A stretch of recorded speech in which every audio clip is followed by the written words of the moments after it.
Hi guys, അപ്പോൾ നമ്മൾ ഇന്ന് വന്നിട്ടുള്ളത് ഒരു സിമ്പിളായിട്ടുള്ള ഒരു ഡ്രോയിങ്ങുമായിട്ടാണ് വന്നിട്ടുള്ളത്. അപ്പോൾ നമ്മൾ ഇന്ന് വരയ്ക്കാനായിട്ട് പോകുന്നത് നമ്മുടെ ട്യൂലിപ്പ് ഫ്ലവേഴ്സാണ്. അപ്പോൾ അതിന് വേണ്ടിയിട്ട് നമ്മൾ ജസ്റ്റ് ഒരു സ്ക്വയർ പേപ്പർ, ഒരു സിമ്പിൾ ഒരു പേപ്പറാണ് ഞാൻ ഇവിടെ എടുത്തിട്ടുള്ളത്. ഒരു A4 പേപ്പറാണ് എടുത്തിട്ടുള്ളത്. അതിലോട്ട് ഞാൻ ജസ്റ്റ് ഒന്ന് വരച്ച് കൊടുക്കുന്നതേ ഉള്ളൂ. പക്ഷേ കറക്റ്റ് ഓർഡറിനൊന്നും അല്ല നമ്മൾ എടുക്കുന്നുള്ളത്. ജസ്റ്റ് നമ്മുടെ ആ ഒരു ഐഡിയയ്ക്ക് അനുസരിച്ച് എങ്ങനെയായിരിക്കും നമ്മൾ പെയിൻറ്റ് ചെയ്യുമ്പോൾ വരേണ്ടതെന്നുള്ളൊരു ഐഡിയയ്ക്ക് അനുസരിച്ച് കുറച്ച് ലീവ്സും പിന്നെ ഒരു ഒരു ഒരു മൂന്ന് ഫ്ലവേഴ്സും വരുന്ന രീതിക്ക് ഒരു ചെറിയൊരു ഔട്ട്ലൈൻ പോലെ നമുക്ക് ജസ്റ്റ് ഒന്ന് വരച്ചെടുക്കണം.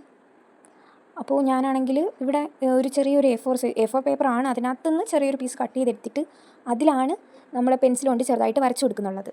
അപ്പോൾ നിങ്ങൾക്ക് ഇതാണെങ്കിൽ കുറച്ച് കട്ടിക്ക് വരയ്ക്കണമെന്നുണ്ടെങ്കിൽ കുറച്ച് കട്ടിക്ക് വരയ്ക്കാം. ഞാനിപ്പോൾ ഇവിടെ ജസ്റ്റ് നൈസിന് ഒരു ഔട്ട്ലൈൻ വരച്ച് നോക്കുകയാണ്. ഞാൻ പെയിൻറ്റ് ചെയ്യുമ്പോൾ എങ്ങനെ വരണം എന്നുള്ളത് കിട്ടാൻ വേണ്ടിയിട്ട് ജസ്റ്റ് ഒന്ന് വരച്ച് നോക്കുന്നതാണ്. നിങ്ങൾക്ക് ഇഷ്ടമുള്ള ഫ്ലവേഴ്സൊക്കെ ആക്കാം കേട്ടോ. നിങ്ങൾക്ക് വേണമെങ്കിൽ സൺഫ്ലവർ, അങ്ങനെ പല ടൈപ്പ് ഓഫ് ഫ്ലവേഴ്സ് ഉണ്ടല്ലോ. അപ്പോൾ അതിൽ ഇഷ്ടമുള്ള ഏത് വേണമെങ്കിലും നിങ്ങൾക്ക് വരയ്ക്കാം. ബട്ട് നമ്മളിന്നിവിടെ കാണിക്കാനായിട്ട് പോകുന്നത് ട്യൂലിപ്പ് ഫ്ലവേഴ്സ് വരയ്ക്കുന്നതാണ്. അപ്പോൾ ഞാൻ ജസ്റ്റ് ഒരു 2 ഫ്ലവേഴ്സും പിന്നെ കുറച്ച് ലീവ്സും പിന്നെ മൂന്നാമതൊരു ഫ്ലവർ കൂടെ ജസ്റ്റ് ഒരു ഔട്ട്ലൈൻ പോലെ ഇങ്ങനെ വരച്ച് കൊടുത്തിട്ടുണ്ട്. ഇനി നമുക്ക് ഇതിനകത്ത് നെക്സ്റ്റ് പരിപാടിയായിട്ട് വരുന്നുള്ളത് പെയിൻറ്റിംഗ് ആണ്. അപ്പോൾ പെയിൻറ്റിങ്ങിന് വേണ്ടിയിട്ട് ഫസ്റ്റ് തന്നെ ഞാനാണെങ്കിൽ പോസ്റ്റർ കളേഴ്സിൽ നിന്ന് നമ്മുടെ ബ്ലൂവും വൈറ്റും ആണ് എടുക്കുന്നുള്ളത്. നമുക്ക് ആദ്യം ഒരു സ്കൈ ബ്ലൂ കളറും ഡാർക്ക് ബ്ലൂയിൽ നിന്ന് ഒരു ലൈറ്റ് ബ്ലൂയിലോട്ട് വരുന്നത് പോലെ ഒരു ബാക്ക്ഗ്രൗണ്ട് നമുക്ക് സെറ്റാക്കണം. അതിന് വേണ്ടിയിട്ട് നമ്മൾ ഈ 2 കളേഴ്സ് കൂടെ മിക്സ് ചെയ്തിട്ട് ഇങ്ങനെ അടിച്ചു കൊടുക്കുകയാണ് ചെയ്യേണ്ടത്. നമ്മൾ പെയിൻറ്റ് അടിക്കുമ്പോൾ ശ്രദ്ധിക്കേണ്ട കാര്യം എന്താണെന്ന് വെച്ചിട്ടുണ്ടെന്നുണ്ടെങ്കിൽ നമ്മളിങ്ങനെ പെയിൻറ്റിങ് ചെയ്തുകൊണ്ടിരിക്കുന്ന സമയത്ത് ഫസ്റ്റ് നമ്മൾ തുടങ്ങുന്ന നല്ല ഡാർക്ക് ബ്ലൂ ഷെയ്ഡിൽ നിന്ന് വേണം തുടങ്ങാനായിട്ട്. എന്നിട്ട് നമ്മൾ ലാസ്റ്റ് ആ പേപ്പറിൻ്റെ ഒരു ലാസ്റ്റ് ഭാഗത്തോട്ട് വരുന്തോറും ആ ഒരു കളറ് കുറച്ച് ലൈറ്റർ ഷെയ്ഡായിട്ട് ഇങ്ങനെ വന്ന് ആ ഒരു രീതിക്ക് ആ ഒരു എഫക്റ്റിൽ തന്നെ പെയിൻറ്റ് അടിച്ചെടുക്കാനായിട്ട് നമുക്ക് ശ്രമിക്കണം. അപ്പോൾ ഞാനിവിടെ ഇപ്പോൾ അടിക്കുന്ന കാണുമ്പോൾ തന്നെ നിങ്ങൾക്ക് മനസ്സിലാവുന്നല്ലോ. അപ്പോൾ എവിടെയെങ്കിലും കുറച്ചുകൂടെ ഡാർക്കായി പോകാമെന്ന് തോന്നുകയാണെങ്കിൽ അവിടെ കുറച്ച് വൈറ്റ് കൂടെ മിക്സ് ചെയ്ത് കൊണ്ടുവന്നാൽ മതി. പിന്നെ അവിടെ തന്നെ ഭയങ്കര വൈറ്റായിട്ട് പോകുകയാണെങ്കിൽ കുറച്ച് ബ്ലൂ ഒക്കെ മിക്സ് ചെയ്ത് സെറ്റാക്കി വരുമ്പോഴത്തേക്കും നല്ലൊരു ബാക്ക്ഗ്രൗണ്ട് നമുക്ക് കിട്ടും. എന്നിട്ട് അവിടെയാണ് നമ്മൾ നമ്മുടെ ട്യൂലിപ്പ് ഫ്ലവേഴ്സ് നിൽക്കുന്നതായിട്ട് വരയ്ക്കുന്നുള്ളത്. അപ്പോൾ നല്ലൊരു ബാക്ക്ഗ്രൗണ്ട് സെറ്റ് ചെയ്യുക എന്നുള്ളതാണ് മെയിനായിട്ടുള്ള ഇതിനകത്തൊരു മെയിൻ പാർട്ടാണ് ഈ ഒരു ബാക്ക്ഗ്രൗണ്ട് സെറ്റിംഗ് ആയിട്ടുള്ള ഈ ഒരു പെയിൻറ്റിങ്. ഇത് ആക്ച്വലി ചെയ്ത് വരുമ്പോൾ നല്ല രസമാണ് കാണാനായിട്ട്. പ്രത്യേകിച്ച് നമ്മൾ എടുത്തേക്കുന്ന കളർ ബ്ലൂവും വൈറ്റും കോമ്പിനേഷനും കൂടെ ആയതുകൊണ്ട് നല്ല ഭംഗിയാണ്. അപ്പോൾ നിങ്ങൾ കറക്റ്റ് ആ ഒരു രീതിക്ക്, ആ ഒരു ഡാർക്കിൽ നിന്ന് ലൈറ്റ് വരുന്ന രീതിക്ക് നല്ല വൃത്തിക്ക് നിങ്ങളുടെ ഇതുപോലെ കറക്റ്റായിട്ട് ചെയ്ത് കൊടുക്കാനായിട്ട് ശ്രമിക്കണം. അതിനുശേഷം പിന്നെ നമ്മൾ എടുക്കേണ്ട കളർ എന്ന് പറയുന്നത് നമ്മുടെ ഗ്രീൻ കളറാണ്. അതും ഞാൻ പോസ്റ്റർ കളർ തന്നെയാണ് എടുത്തിട്ടുള്ളത്. ആ ഒരു കളർ എടുത്തതിന് ശേഷം നമ്മൾ ജസ്റ്റ് ലീവ്സ് വരച്ചു കൊടുക്കുന്നതാണ് നമ്മുടെ നെക്സ്റ്റ് ഒരു സംഭവമായിട്ട് വരുന്നുള്ളത്.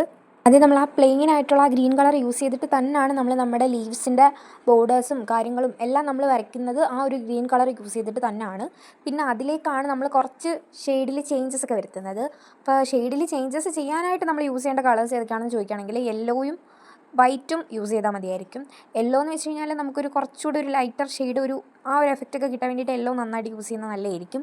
അപ്പോൾ തന്നെ ഞാൻ ഈ പെയിൻറ്റ് ചെയ്യുന്ന കാണുമ്പോൾ തന്നെ നിങ്ങൾക്ക് മനസ്സിലാവുന്നുണ്ടായിരിക്കുമല്ലോ.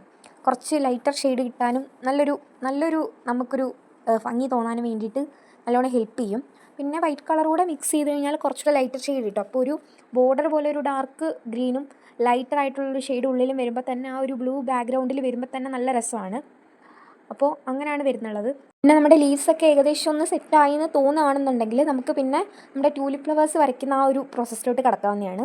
അപ്പോൾ ലീവ്സിന് നിങ്ങൾക്ക് എത്ര ലീവ്സ് വേണമെന്ന് തോന്നുന്നുണ്ടോ അതിനനുസരിച്ച് വേണം ലീവ്സ് വരച്ച് കൊടുക്കാനായിട്ട്. ഇപ്പം ഞാനിപ്പോൾ ഒരു നടുക്ക് ഭാഗത്തായിട്ട് ഏകദേശം കുറച്ചിങ്ങനെ തിങ്ങി നിൽക്കുന്ന പോലെ രീതിയിലാണ് ചെയ്തിട്ടുള്ളത്. നിങ്ങൾക്ക് വേറെ എന്തെങ്കിലും ഐഡിയ ഉണ്ടെന്നുണ്ടെങ്കിൽ അതൊക്കെ യൂസ് ചെയ്യാവുന്നതാണ്. അതിനുശേഷം നമ്മുടെ ട്യൂലിപ്പ് ഫ്ലവേഴ്സ് വരയ്ക്കാനായിട്ട് ഫസ്റ്റ് ഞാനാണെങ്കിൽ ഒരു പിങ്കും വൈറ്റും കൂടെ മിക്സ് ചെയ്തെടുത്തിട്ട് വരയ്ക്കാനായിരുന്നു വിചാരിച്ചത്. എന്നിട്ട് പിന്നെ ഞാനാണെങ്കിൽ ഫസ്റ്റ് വൈറ്റ് ഷെയ്ഡ് തന്നെ അടിച്ചു കൊടുക്കുക. അപ്പോൾ നല്ലൊരു വൈറ്റ് ബാക്ക്ഗ്രൗണ്ട് ആകുമ്പോൾ ബ്ലൂ ആയിട്ട് മിക്സ് ആവില്ല എന്നുള്ളതായിരുന്നു എൻ്റെ ഒരു പ്രതീക്ഷ. പക്ഷേ അവിടുന്ന് മൊത്തത്തിൽ എന്നെ തെറ്റിച്ചു. കാരണം ആ ബ്ലൂ നന്നായിട്ട് ഉണങ്ങുന്നതിന് മുന്നേ തന്നെ അതിൻ്റെ മണ്ടയ്ക്ക് ഒരു ലൈറ്റർ ഷെയ്ഡ് വന്നപ്പോഴത്തേക്കും അവസാനം എനിക്കത് പണി കിട്ടിയിട്ടുണ്ടായിരുന്നു. ഞാൻ പിന്നെ അത് എങ്ങനെയൊക്കെയോ സെറ്റാക്കി എടുക്കുന്നതാണ്. അത് നിങ്ങൾക്ക് ഈ വീഡിയോയിൽ ഞാനത് ജസ്റ്റ് വീഡിയോ പോലെ ആക്കിയിട്ടുള്ളൂ. പക്ഷേ അതിനകത്ത് വ്യക്തമായിട്ട് കാണിക്കുന്നില്ല. ബട്ട് എനിക്കാണെങ്കിൽ അത് പണി കിട്ടിയായിരുന്നു. അപ്പോൾ നിങ്ങൾ ശ്രദ്ധിക്കേണ്ട കാര്യം എന്താണെന്ന് വെച്ചിട്ടുണ്ടെങ്കിൽ കറക്റ്റായിട്ട് എല്ലാ കളേഴ്സും നന്നായിട്ട് ഉണങ്ങിയതിന് ശേഷം പ്രത്യേകിച്ച് ബ്ലൂ കളറൊക്കെ നന്നായിട്ട് ഉണങ്ങിയതിന് ശേഷം മാത്രം ട്യൂലിപ്പ് ഫ്ലവേഴ്സ് വരയ്ക്കുന്ന ആ ഒരു പ്രോസസ്സ് ചെയ്താൽ മതി. പിന്നെ നമ്മൾ ഫസ്റ്റ് ഒരു വൈറ്റ് കളർ തുടങ്ങി പിന്നെ ഒരു ലൈറ്റ് ഷെയ്ഡാക്കി ലൈറ്റ് ഒരു പിങ്ക് ഷെയ്ഡ് കൊടുത്തു. പിന്നെ അതിലോട്ട് തന്നെ നമ്മൾ ഡാർക്ക് പിങ്ക് കളറുമായിട്ട് മിക്സ് ചെയ്തൊരു ബോർഡർ പോലെയൊക്കെ ഇങ്ങനെ സെറ്റ് ചെയ്ത് വരയ്ക്കുകയാണ്. അപ്പോഴത്തേക്കും നമുക്കൊരു നല്ലൊരു ട്യൂലിപ്പ് ഫ്ലവറിൻ്റെ ഒരു സെറ്റ് ഓഫ് ഫ്ലവേഴ്സ് കിട്ടും. അതിനുശേഷം അതിലേക്ക് പിന്നെ നമ്മൾ ലൈറ്റ് ഷെയ്ഡ് ഇങ്ങനെ അടിച്ചടിച്ച് കൊടുക്കണം. പിന്നെ കുറച്ച് വൈറ്റ് ഷെയ്ഡ് ഒരു പ്രത്യേക എഫക്റ്റ് പോലെ കിട്ടാൻ വേണ്ടിയിട്ട് വൈറ്റ് ഷെയ്ഡൊക്കെ വെച്ചിട്ട് ഇങ്ങനെ ചെയ്ത് കൊടുക്കുന്നുണ്ട്. പിന്നെ അത് വൈറ്റ് പോലെ ഭയങ്കരമായിട്ട് നിൽക്കുകയാണെന്നുണ്ടെങ്കിൽ കുറച്ച് ലൈറ്റ് റോസ് ഷെയ്ഡ് എടുത്ത് മിക്സ് ചെയ്താൽ മതി. അപ്പോഴത്തേക്കും അത് നല്ലൊരു രീതിക്ക് നമുക്ക് കിട്ടും. അപ്പോഴത്തേക്കെന്ന് പറഞ്ഞാൽ നമ്മുടെ ആ ഒരു ഫ്ലവർ നല്ല സെറ്റായിട്ടുണ്ടായിരിക്കും. പിന്നെ അതിനകത്ത് ഇടയ്ക്കിടയ്ക്ക് അതിൻ്റെ ബോർഡർ പോലെ അല്ലെങ്കിൽ ഇങ്ങനെ വര വര പോലെ കിട്ടാൻ വേണ്ടിയിട്ട് നമ്മൾ വേറൊന്നും ചെയ്യണം. നമ്മുടെ പിങ്ക് കളർ എടുത്തിട്ട് ജസ്റ്റ് ഇങ്ങനെ ബ്രഷ് വെച്ചാക്കി കൊടുക്കുമ്പോൾ തന്നെ അതിന് ഇടയ്ക്കിടയ്ക്ക് ഒരു പിങ്ക് കളറിൻ്റെ ഡാർക്ക് പിങ്കിൻ്റെ ഒരു ലൈൻസ് വീഴും. പിന്നെ നമ്മളിവിടെ യൂസ് ചെയ്തേക്കുന്ന അതേ കളർ ഷെയ്ഡിൽ തന്നെ അല്ലെങ്കിൽ അതേ ഫ്ലവേഴ്സ് തന്നെ നിങ്ങൾ വരച്ച് ചെയ്യണമെന്നൊന്നുമില്ല. ഇത് ജസ്റ്റ് ഞാനാണെങ്കിൽ ഞാൻ ചെയ്തത് ഒരു വീഡിയോ പോലെ ഇങ്ങനെ ചെയ്യുന്നതേ ഉള്ളൂ. അപ്പോൾ നിങ്ങൾക്ക് ഇഷ്ടമുള്ള ഫ്ലവേഴ്സൊക്കെ ഇങ്ങനെ വരച്ച് നിങ്ങൾ ട്രൈ ചെയ്ത് നോക്കുക. പ്രത്യേകിച്ച് ആ ഒരു ബ്ലൂ ബാക്ക്ഗ്രൗണ്ട് നിങ്ങൾ സെറ്റ് ചെയ്ത് വരച്ച് നോക്കുക. അപ്പോൾ നിങ്ങൾക്ക് അത് ഉറപ്പായിട്ട് ഇഷ്ടപ്പെടാനുള്ള ചാൻസ് ഉണ്ട്. പിന്നെ ട്യൂലിപ്പ് ഫ്ലവേഴ്സിന് ഞാൻ ആ ഒരു എഫക്റ്റൊക്കെ കിട്ടുന്ന രീതിയിൽ കുറച്ച് ഡാർക്ക് നമ്മുടെ പിങ്ക് കളറൊക്കെ യൂസ് ചെയ്ത് ബ്രഷൊക്കെ വെച്ച് അങ്ങനെയൊക്കെ ചെയ്ത് കുറച്ച് വൈറ്റ് ഷെയ്ഡൊക്കെ കൊടുത്ത് അങ്ങനെയൊക്കെ ചെയ്തതാണ്. അപ്പോൾ നമുക്ക് കുറച്ചുകൂടെ ഇപ്പോൾ തന്നെ നിങ്ങൾക്ക് ആ പിക്ചർ നോക്കുമ്പോൾ തന്നെ നിങ്ങൾക്ക് ആ ഒരു ഭംഗി ഫീൽ ചെയ്യുന്നുണ്ടെന്നാണ് എൻ്റെ ഒരു വിശ്വാസം. അപ്പോൾ ഇങ്ങനെയൊക്കെയാണ് നമ്മുടെ പിക്ചർ വരുന്നുള്ളത്. അപ്പോൾ നിങ്ങൾക്ക് എല്ലാവർക്കും ഇഷ്ടമായോ, എങ്ങനെയുണ്ട്?